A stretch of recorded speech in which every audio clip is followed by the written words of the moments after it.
Assalamu alaikum. Facebook қолданушылар, assalamu alaikum. Бағбандар жаматы. Саламатсыздар бы? Құтманды күніңіздер менен туғандар.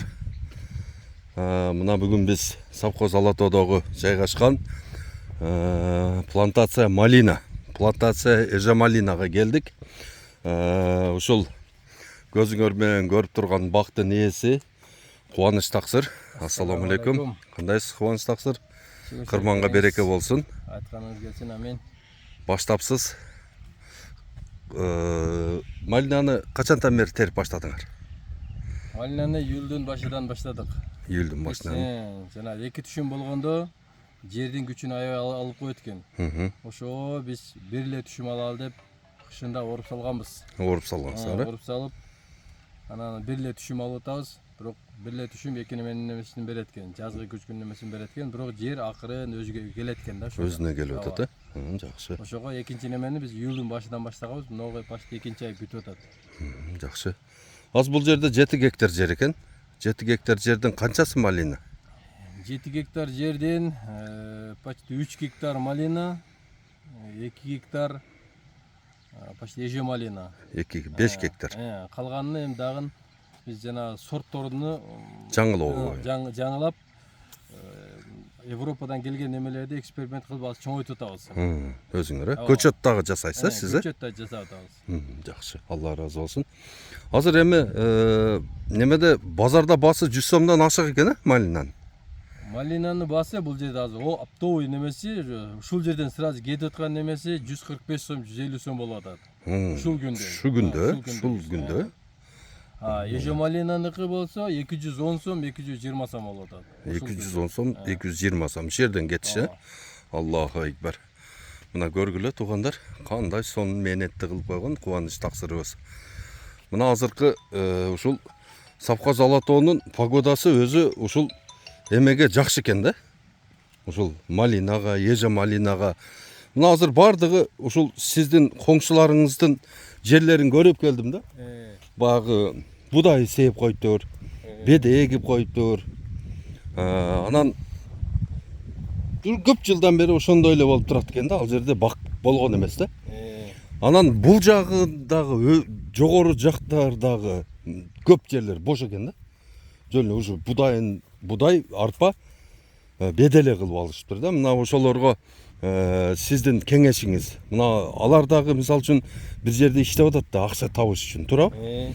Ошол 3 гектар, 4 гектар жерине беде, арпа, будай сээп алып, бирок алар деген мына 1 гектар бедеден эми көп болсо 300 пресс алат да. Азыр пресстин баасы 200 болсо 60 000 сом болот. Аны деген ордурат, сугарат, тигил бул. Менче ал пайда эмес да, бул 60 000ден 30 000ге калса дагы 30 000 эмне болот. Сизде болсо 1 гектар малинаңыздан эң эле аз алганда 10 тонна малина алсаңыз керек деп ойлойм да. Туурабы?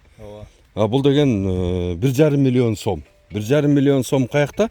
Анан ол 30 000 сом каякта, туурабы? Ошого мына биздин көрөрмандарыбызга биз тынбай айтып келебиз. Борбор Азия багбандар биримдиги өзүңүз билесиз.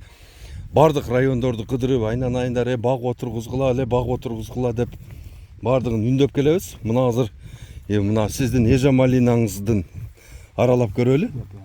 Бул жагына, ылдыйрагына. Мына малиналарыңыз бышыптыр, сонун болуп. Ушулардын бардыгын азыр жыйнап, уже бир неделеде бүтсөңөр керек, Жок, бир неделеде эмес. Бул малина, эже малина почти бүтүп атат. Бир аз убакыт калды. Бирок мына кызыл малина бул кар түшкүчө бышат. Кар түшкүчө боло берет, Түшкүчө бышат, ооба. Мынабу нектарин экен, Бул нектарин. Сонун болот турбайбы берген нектарин, Чүйгө. Карасаңыз? Машалла. Бул жака бизге не болуп калдыдан, көлөкө болуп калып. Ошон үчүн кыркып салдыңыз. Кыркып салдык. Нар жака не болуп жакшы бышпай калды. Күндү тоспосун деп, Күндү тоспосун деп. Бирок мунанын деле азыр килограммы базарда 60 сом, 70 сом деп оптум, Бул жерден азыр же биз канча жыл терип кеткенден кече да полностью терип кетти. Бышкан терип кетип атат. Немен, Ооба. Канчадан тапшырып атасыз? Бул жерден азыр 50 сомдон. 50 сомдон алып атат, Мисалы үчүн бир ушул бир 50 килограмм береби? Берет. Берет, 50 килограмм болсо, ошондо 660 штук батса, ошондо 30 тонна болсо, бул деле 1,5 миллион сом экен да, бул деле. Шапталы Персик дер. жакшы, түшүмдүүлүгү аябай жакшы болот. Персик жакшы экен, Түшүмдүүлүгү э? Болду. Мына Алатоо, Савказ Алатоо тарапка персик. Мына карагыла, мынабы эжамалина.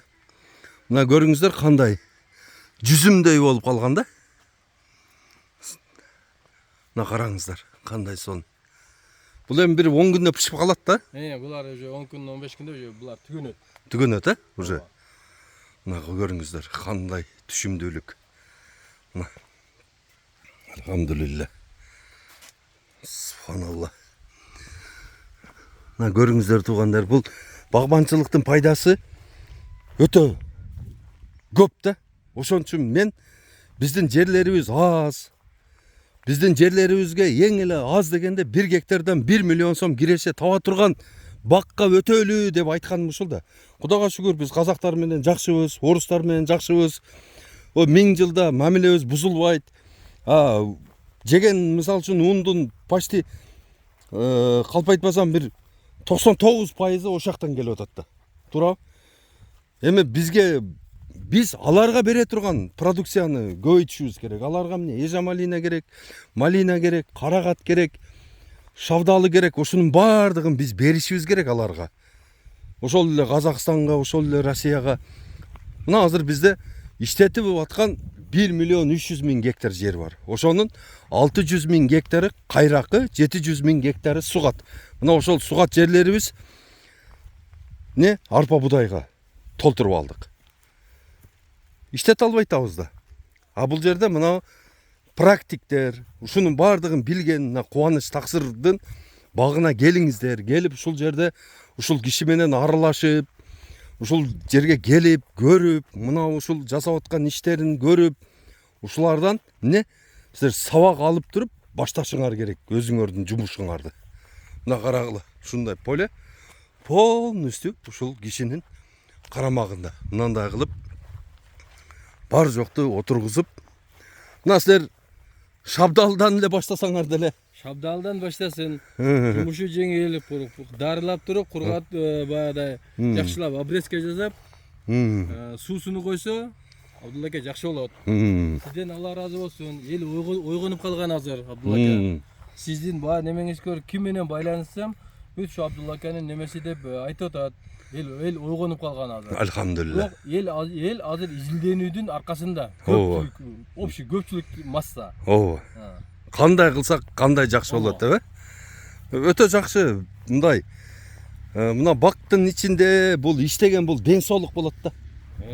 Ден соолук болот. Анан бактын ичинде жүрүп, могу экологически таза тамактарды жеген адам оорубайт, иммунитетти болот. Анан кийин дагы жакшы жери мына ушул бак, мисалы үчүн какыраган арпа талага караганда, мына ушул шапталыны толтуруп эгип койсо ошол жерге, мына ушунун салкыны жерди сактайт да. Анан бак болгон жерде өзүнөн өзү бонитет пайда болот. Жердин күрдүүлүгү көбөйөт да. Көбөйүп жер күчтүү болот. Ушуну биздин чоңдорубуз түшүнүш керек да. Ушуну түшүнүп, мындай болот турбайбы деп. Детиге эмени аябай жакшы чыканкалапсыз да. Эмени шапталыны. Ачып коюпсуз, түшүмдөрү конкретный көрүнүп калыптыр. Мына бакка келсек биз эс алабыз, бакты көрсөк биз сүйүнөбүз. Бактагы мындай болуп аткан иштердин баардыгын көрүп ушундай кубанабыз. Мына азыр бизде турецкий өтө сонун октябрда дагы бушай бере турган эмелер бар да, шабдалылар бар. Ошолордон алып келип отургузуш керек экен деп койдум. Шапталы укмуш болот турбайбы чүйгө? Абдулла аке, сиздин алып келген баягы Турциядан алып келген продукцияңыз аябай жакшы. Ошолордон эгерде кичине чыгынып, аракет кылып тигип койсо, бирок немеси болот. Мээнети акталат. Акталат. Биз бул жерде менин бир жүрөгүм ооруган жери бар. Неге? Бул жерде биз балдар бириктик, сүйлөштүк. Биздин немени уже Кыргызстандын немесини Казакстан менен Өзбекстанга биз алдырып коеюн деп калдык. Нөмө жемишиничи. Эгерде Россия башка жактарга жиберип, ошо биздин боло турган ызбыттын точкаларын алдырып койсок, бизге кийин саткан проблема болуп калат. Ооба. Ошого биз азыр жаңыланып, жакшы сортторду тигип, ушуларды биз убактысы уже вот келип калды да, эме болчу, алдыраттан убакыт келип калды. Ошого биз болушунча элди сизге кошулуп бойготуп, жакшы сортторду тигип, мында өзүбүздүн немени кармап калалы деген аракет менен азыр биз кыймылдап атабыз. Базарды. Базарды. Базарды алдырып койбошубуз керек да. Базарды алдырып койсок, биздин кийинки кылган мээнетибиз бекер болуп калат экен. Mana. Alhamdulillah şükür. Mına gördüңөр. Кандай сон бак. Шунун бардыгын ушу кубаныч таксырым башкарат. Азыр кубаныч таксырым айтып аткан сөздүн мааниси өтө чоң да. Азыр биз жаңыланышыбыз керек да. Жаңыланыш керек болду. Мисалы эски баягы семирянка менен эч жака бара албайсың азыр. Жок. Эски баягы не картошкага окшогон алмалар менен эч жака бара албайсың. Мынандай баягындай кичинекей башы мынтип кызарып чыгып калган малина менен эч жака бара албайсың. Азыр деген сөөмөйдөй малиналар чыккан. Чоң. Шундай. Белорусская дива деген бар экен. Укмуш экен да, мен көрүп келдим да. Мо айтсам мына мен сөөмөйм деп көрдүм, момундай болуп турат да. Ошондой жаңы жакшы сорттордон алып келип элге көбөйтүп, биз кыргыз эли өзүбүз ошондой ордубузду кармап калышыбыз керек болуп атат. Азыр мына биздин мамлекет үчүн 5 миллион доллар бул акча эмес да, целый мамлекет үчүн. Азыр Садыр Нуркожоевич азыр приказды чыгарыш керек дагы. Детиги жака, Беловодский жакта, мисалы үчүн жерлер аябай көп экен. Ошол жерден эле суу чыгарып туруп эле 5 миллион долларды жумшап туруп бир питомник кылып коюш керек. Мына ошол питомниктен мына ушул бардык Кыргызстанга жарай турган көчөттөрдү чыгарып бере бериш керек.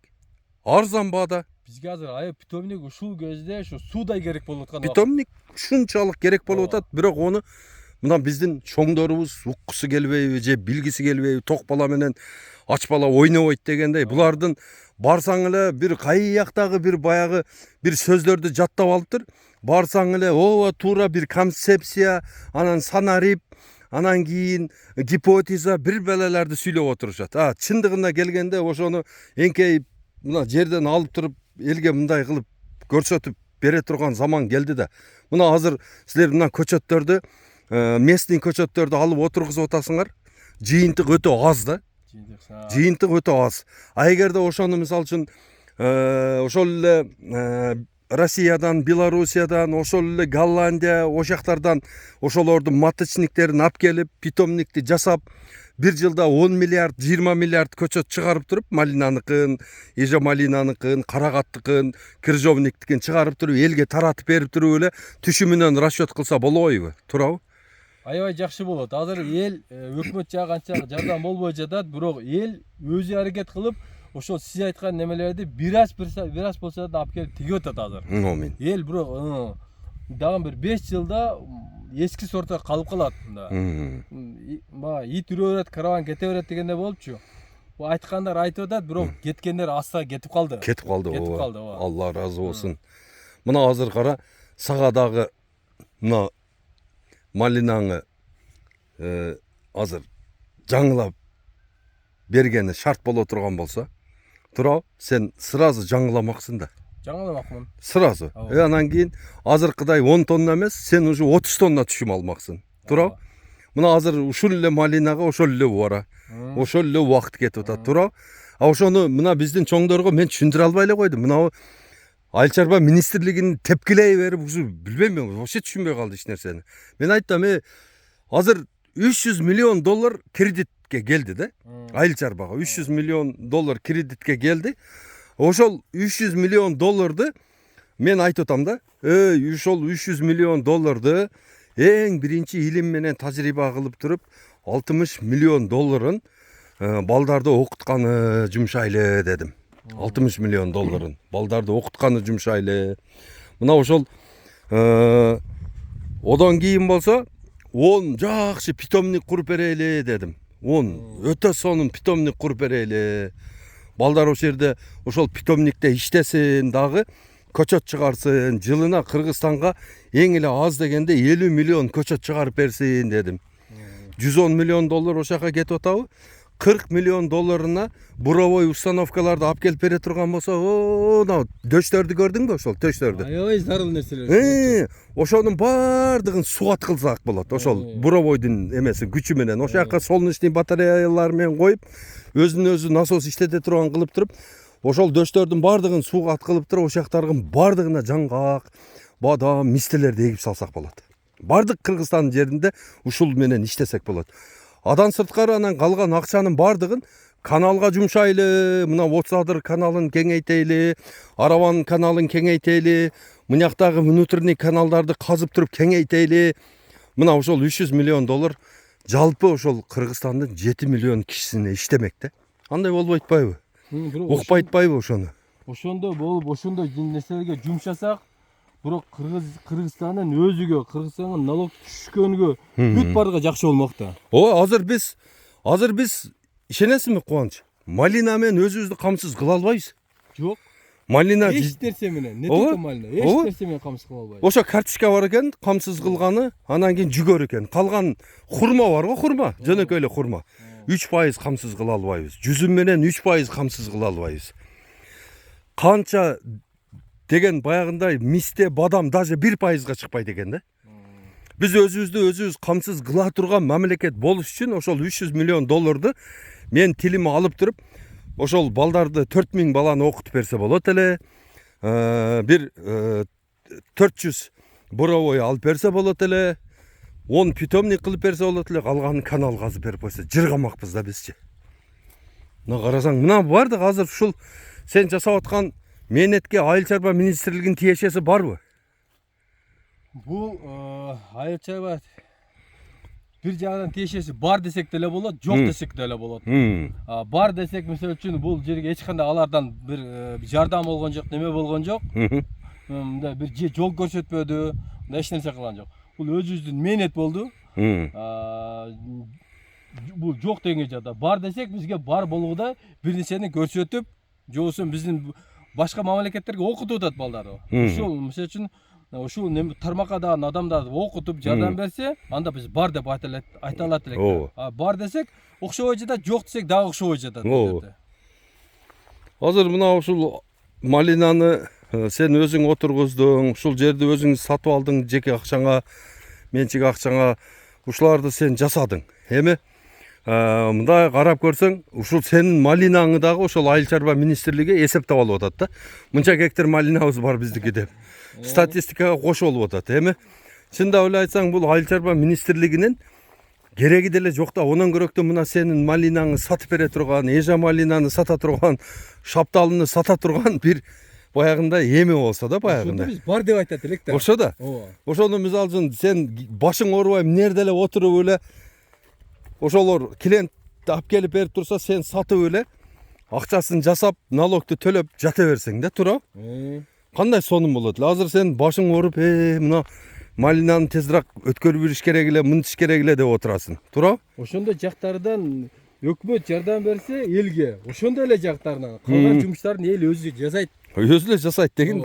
Мына эл азыр даяр да. Эл даяр. Даяр. Азыр элге суу чыгарып бериш керек, сапаттуу көчөт бериш керек. Анан кийин мынабы мыйзам чыгарып туруп, малдан коргоп бериш керек, малдан. Малдан коргоп, ызбытты жасаңар. Ызбытты жасап. Долбоор түзүп коюш керек, болду, ошол. Болду. Анан 3,5 миллион гектар жер иштей турган болсо, бул жыл сайын Кыргызстанга 3,5 миллиард доллар киресе кирди деп кое бер да. Бул 35 миллион деген, 35 миллиард дегеним киресе кирип турат. Ошол 3,5 миллион гектар жерди иштетип турсак. Мына карачы. Эми Кыргызстанга канчалык жакшы болмок да. Машаллах.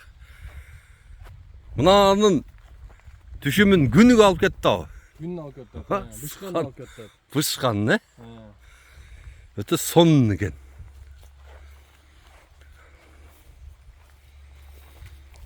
Тоонун шамалы уруп турат экен да. Мындай шамал бар. Абасы жакшы. Абасы жакшы. Алатоо совхоз өтө жакшы жер экен. Мына ушундай жерлер мен кече Ысык көлгө барып келдим да.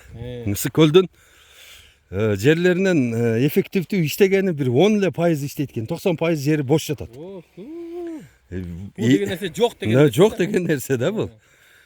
Мына даже баягы келген туристтерге башка бир мамлекеттин мөмө жемишин жедирип атыптыр да барсам. Башка бир мамлекеттен келген мөмө жемиштер, башка бир мамлекеттен келген конфет, печенье. Бизге Үстүкөлдө ошол квартирабызга эле төлөп, жаткан төшөгүнө эле төлөп атат экен, калган бардык пайданы башка мамлекеттер көрүп атат экен да. Хотя олордун Ыстыккөлү жок болсо дагы, ошол продукциясы менен пайда көрүп атышат. Ошону өзүбүздүн кыргызстандыктар жасаса болбойбу деңиз? Ошону неге болбойт? Болот, албетте болот, бирок ошону дагы мынандай бир айыл чарба министрлиги отуруп элдерге кеңеш бериш керек да. Мынаны отургуз, мынаны отургузсаң мынча пайда калат, мынчадан сатасын, сата албай калбайсың, биз кепилдик беребиз.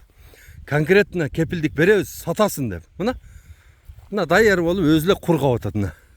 Как болуп калыптыр. Мына ушунун килограммы Россияда кагы. Эң арзан сатканда тажиктер 500 рубльден сатат да. А бу жерде болсо мынантип сен огородуңда катып эле турат. Мынаны мисалы үчүн баштан ылдый терип койсоң 100 килограмм как түшмөк. 100 килограмм кагың деле 50 000 рубль болмок да. 50 000 рубль менен мисалы үчүн сен канча жумушуңду бүтүрүп аласың да. 50 000 рубль деген бул почти 700-800 литр бензин да бул. Биздин Кыргызстанга Аллах ушунчалык баада мүмкүнчүлүктөрдү берген, бирок биз пайдалана албай жатабыз. Ооба да. Ооба. Машалла. Эмнени тиксең, бирок берет да, бизге ушунчалык Кудай берген. Ошону айтсаң, ошо Чубак Ажы Раматылык айткандай, кетмениң унутуп калсаң, келсең тал болуп калат дегендей, ошондой да. Мына туугандар, кыскача бүгүн ушул болду. Кубанычбектин хозяйствосу. Кубанычбек, эми Кырсаңсы, мына майлалар мына. Бир столдон канча деген неме чыгып атат да. Биздин Кыргызстанга ушунча Кудай берген баада погодасыны дагы бардыгына. Мынаны карасаң, янтарь болуп турат, Бир столдон кандай сон. Мына ушул сен ишиңди улаймын, сендей болуп ушул жерде багбанчылык кыламын, малинаны эгемин деген туугандарга кокустан издеп калса сени, номериңди айтсаң, келсе, көчөт берсең ошолорго, сатсаң да эми, үйрөтсөң. Мен өзүң үйрөнгөн нерсени башкадан үйрөтүш биздин милдет. Бул Аллахтан болгон биздин милдет, фарз. Ошого мен всегда даярмын. Кечин ушул жерде мен практически көрсөтөм, кандай нерселерди кандай кылып карадым, кандай кылып тиккенмин, башыдан аяк мен бүт бардыгын көрсөтөм, үйрөтөм билгенимде. Алла ыраазы болсун. Ошого мисалы үчүн көчөттөр деле бар, малина көчөттөрү деле бар, эжо малина көчөттөрү деле бар.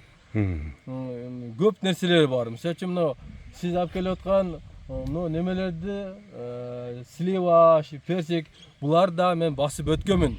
Булардын да бар тартиптерин билем. Ошолор деле сизден алып келип ушул мен тегеремде тиксе, келип көрүп совет алып турса болот. Мен всегда кандай кылып неме кылганда обрезкаларга чейин бүт бардыгын айтып берем. Көрсөтүп бересиң, Алла ыраазы болсун.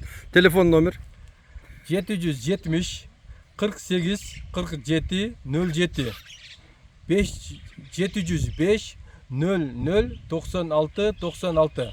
Болду. Рахмат. Мына көрүңүздөр туугандар, ушул Кубаныч Таксырдын багы келип консультация алып, мына коңшуларың деле келсе болот экен. Коңшуларың мурда жок болчу, азыр кетеде бир почти общий ушул тегеректе бир 200 гектардай болуп калды. Аллах айбар. Мына эми дан эл ойгонуп калды. Ойгонуп калды. Сиздин көп мээнетиңиз болду. Ошонун немесинде эл ойгонуп калдыдан келип атат, көрүп атат, тиксек болот экен деп, уже алып атат, уже көбөйтүшүп атат. Алла ыраазы болсун. Малатсы. Тан берем. Силердей багбан болуш ар кимге насип этсин. Кыргызстандагы бардык адамдардын өзүнүн бакчасы болсун. Ассаламу алейкум.